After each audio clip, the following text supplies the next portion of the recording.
Hi boys and girls, welcome back to Mr. Brakefield Reads. It is Picture Book Friday, so in just a moment we'll share a brand new picture book.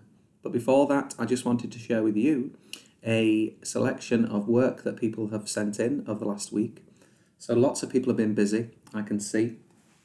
One of those people, first of all, is Lily, and I just wanted to show you the work that she's done.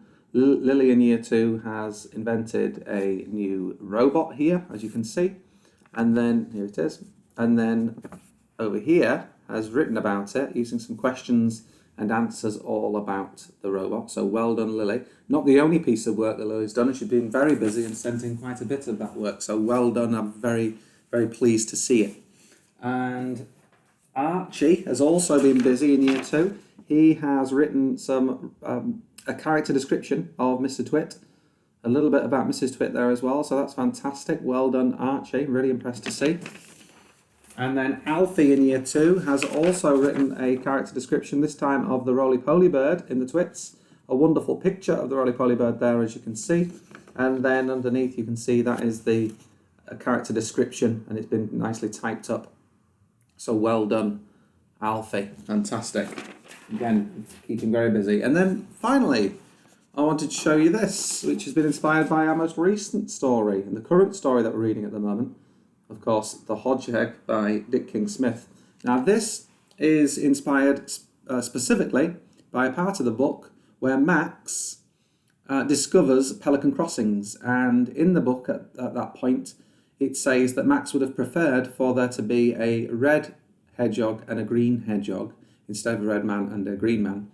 And so Rosalind, in Year 2, has created this at home. You can see. For Max, especially for Max, using a red and green hedgehog. And what I like in particular about it is that the hedgehog up here, the red one, is stood up on his two legs and is clearly waiting for the traffic to stop. And then the green hedgehog is ready to go when that traffic has stopped. So very, very well done to Rosalind for that as well. And thank you for all those people who are certainly working hard at home but also watching the channel. And thank you to all those people at home who are watching the channel and perhaps doing things at home but maybe haven't sent it in, or are just enjoying listening to the story. There's nothing wrong with that either. But if it inspires you to do something, then by all means please send it in, because I really enjoy seeing it. And I will mention it on my channel as well, as you know. Right, I'm moving now because I'm going to read a book to you called The Sea of Tranquility. Now, The Sea of Tranquility is a place. And I wonder how many people would know where that place is. The Sea of Tranquility. Yeah. The book is written by an author called Mark Haddon. Now, Mark Haddon is most famous for his books, The Curious Case of the Dog in the Nighttime. That was one of his most famous books, I would say. And he usually writes for older children, but has written some books for younger children too. This is one of them. I think this one really is for young and old, to be honest, and is a really nice book to read. It's also really well illustrated, some beautiful illustrations here by Christian Birmingham. Again, it's not somebody I'm familiar with, but certainly looking at this book, they are absolutely wonderful illustrations, as you will hopefully agree. Especially this front cover really sets the tone for the book. You can see a boy gazing at what is the moon, of course, and we're going to find out a little bit more about the Sea of Tranquility. Okay. So, years ago, there was a little boy who had the solar system on his wall. Late at night, he'd lie in bed with Rabbit, and they'd watch the planets spinning round the sun, Mars the tiny space tomato, Saturn sitting in its frisbee rings, freezing Pluto turning slowly in the dark, Jupiter, Uranus, Neptune, Venus, Mercury, and Earth, but all of the weird worlds that whirled across his bedroom wall. His favourite was the moon, a small and bald and ordinary globe of rock that looped its way through outer space. He leant across the windowsill at night and watched the moon slide up into the sky above the biscuit factory. He borrowed Dad's binoculars and gazed for hours at the empty deserts and the Rocky Mountains, and it made him dizzy just to think that he was looking at another world 200,000 miles away. He got an atlas of the moon for Christmas, and he read it like a storybook. He dreamed of going there, of rocketing across the cold black miles and landing on the crumbly rock. He dreamed of visiting the craters in the atlas, Prosper Henry, Klaproth, Zach. He dreamed of driving in a fat, tired moonmobile across the Bay of Rainbows and the Sea of Rains. He kept a scrapbook called The Journey to the Moon. Inside were photographs of rockets taking off from Cape Canaveral and astronauts in pumped-up suits and fishbowl helmets floating in the zero gravity around their little metal rooms. He borrowed library books and read how astronauts had orbited the Earth and walked in space, and how they'd flown around the moon itself.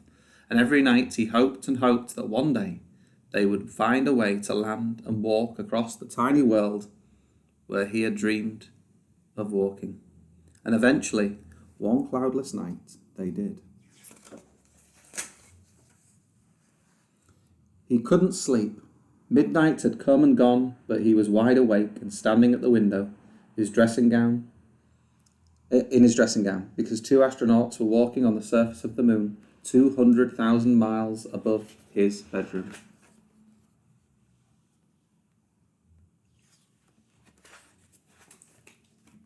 At 3 a.m, he went downstairs and turned the television on, and there they were, on the flickery screen, bouncing slowly through the dust in the Sea of Tranquility like giants in slow motion.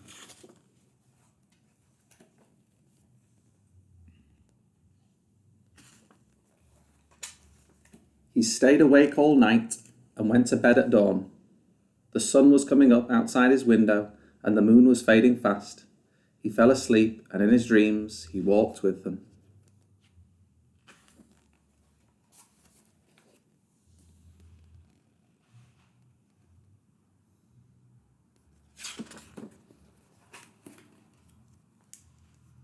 That little boy was me.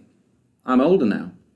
The solar system wall chart fell to pieces long ago, and Rabbit, who is older too, no longer follows me around, but sits beside my desk and watches while I work. Yet still, on cloudless nights, I sometimes sit beside my bedroom window, staring at that tiny, distant world. I think how cold and dark it is up there. No wind, no clouds, no streams, no sky, just rocks and dust. I think how nothing ever moves, year after year. And then I think of those two astronauts, and how the prints they made with their big boots will still be there tonight, tomorrow night, and every night for millions of years to come. And there's a picture of that character in the book. And I do wonder whether that book is actually written from the perspective of Mark Haddon, and whether he was the little boy in that book. Now, if you're very lucky, you probably have somebody in your family who remembers the moon landings in 1969. Not parents, but possibly grandparents who may have been quite small then at that time, and also looking up at the moon in complete amazement at what was happening. So I suppose if you ask your mums and dads, you might be able to find out if your grandparents would remember this, and then we'll be able to ask them some questions about where they were and whether they sat and watched it on the television. But in the meantime, I'm going to say, as I always do, stay safe, stay at home, and happy reading. And I will see you on Sunday for our chapter book, which is, of course, The Hodge Egg by Dick King-Smith. Thanks for watching. Bye.